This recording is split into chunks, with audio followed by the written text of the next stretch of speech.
Panoorin niyo tong video hanggang dulo. Katignan niyo ang nangyayari sa isang lalaki na nagmatigas-tigasan sa daan.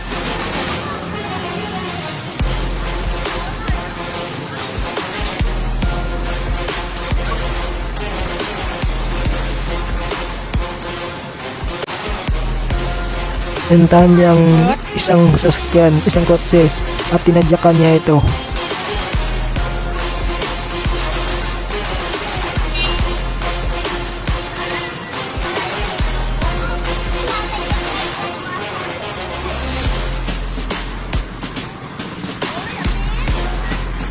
Ang patay na sasakyan, tinadyakan niya rin.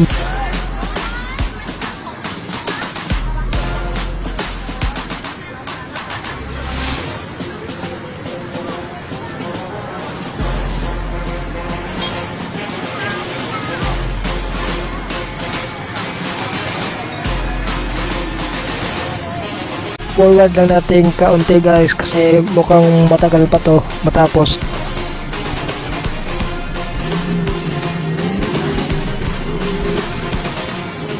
Ngadyakan niya rin to.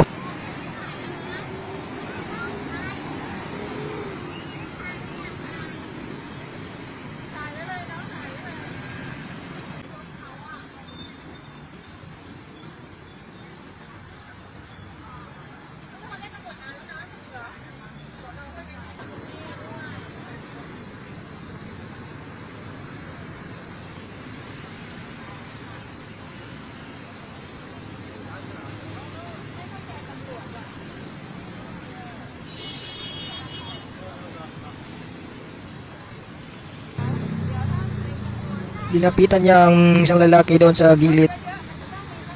Tapos may dalawa namang lalaki sa pikas gilid ng highway. Kapit ang dalawang lalaki sa kanya at bigla niyang sinapak ang isa kaya't pinagtulong-tulungan siya ng mga tao at pinagsapak siya.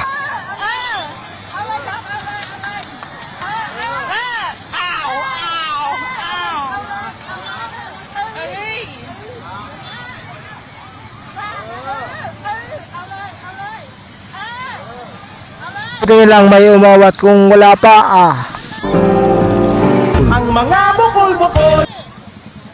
Sa sobrang bugbog sa kanya guys, nakatulog siya guys.